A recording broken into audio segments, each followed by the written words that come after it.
מספרים, נמשיך כמו שהוא רצה עד נבוכדנצר הרשע.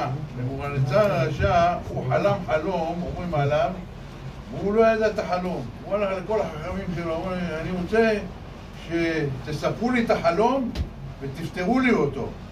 והם לא פתרו, הרג אותם. כל מי שהיה מסרב לו, הורג אותו. הוא אמר, אין. אז הגיע השמועה הזאת, תראו, אצל פרעה הוא ידע את החלום. פה הוא גם לא ידע את החלום, זה הכי מצחיק. מה זה, אתה רוצה שנספר את החלום גם לפתור לך אותו? איפה אין דבר כזה?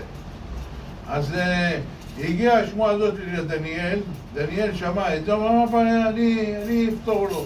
רק מה, ייתן לי 3 ימים. אמר לו, אין בעיה, קח את הזמן שלך 3 ימים. מה הוא עשה ב3 ימים? 3 ימים הוא צם. מה זה? לא אכל לו שאתה 3 ימים. ילד, הוא היה ילד, מכמה הוא היה?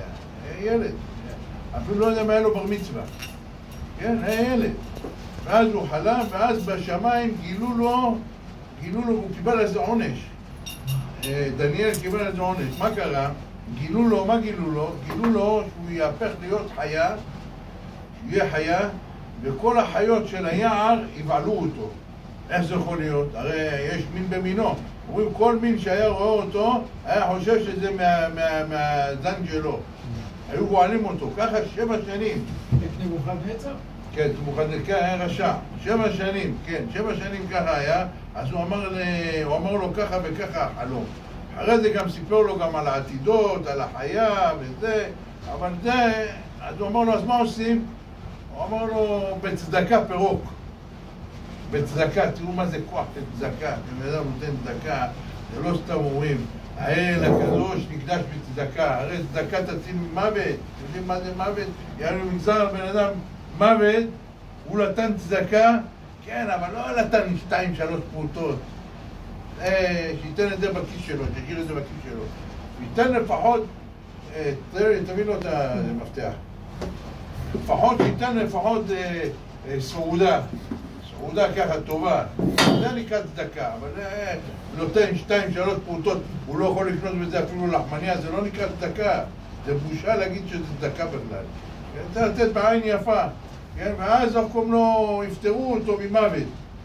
כמו שאמר רבי יהודה פתיה, הוא אמר כל 3 חודשים בן אדם ייתן סכום יפה.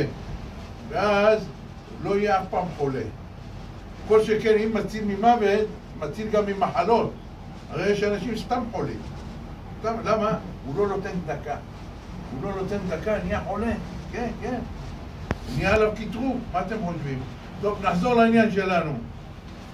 אז זה נבוכדנצר שמע את זה, נתן דקה. אמר לו, איזה דקה תעשה? הוא אמר לו גם מה לעשות. מה אמר לו?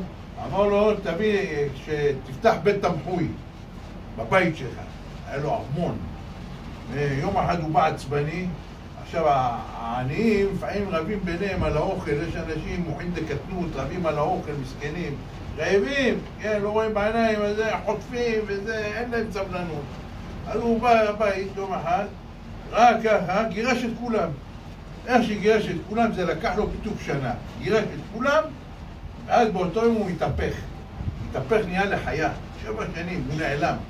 7 שנים הוא נעלם, אחרי 7 שנים הוא נגלה עוד פעם. חזר להיות, תראו מה זה. הוא זכר את כל זה, תראו מה זה, ולא חזר בתשובה. כל זה, תראו מה זה, מה זה, טוב, הוא רשע, הוא היה רשע, הוא היה, אין מה לעשות, רשעים, השם ירחם. הקיצר, תראו מה זה, אז יום אחד מספרים גם על רבי, שהוא הלך עם התלמידים שלו, ככה הגמרא מספרת, וראה שם, הסתכל על בית קברות, סרק את הבית קברות ככה בשנייה אחת.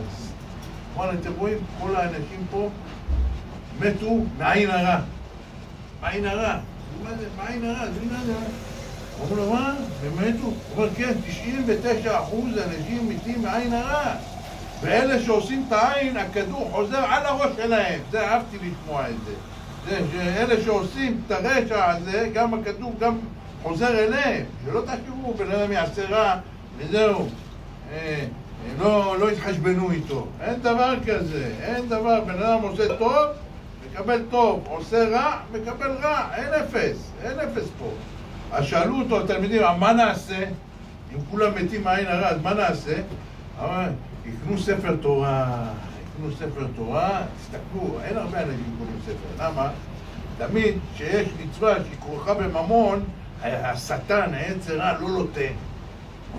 מה אתה צריך? תחכה עד שתמות. לפני שתמות, תצעק, תעשו לי ספר תורה. זה הרב עובדיה אומר עליו, האיש הזה גזלן. השאיר מיליונים.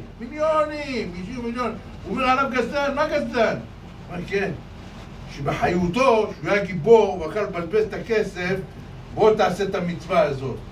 לא שאתה עכשיו עומד למות, אתה גוזל את היורשים. זה נקרא, הוא גוזל את היורשים, על חשבון היורשים. זה לא נקרא על חשבונו. למה זה? ברגע שבן אדם יש לו אפילו מיליארדים, כן? הוא לא יכול לבזבז אותם, זה לא שלו.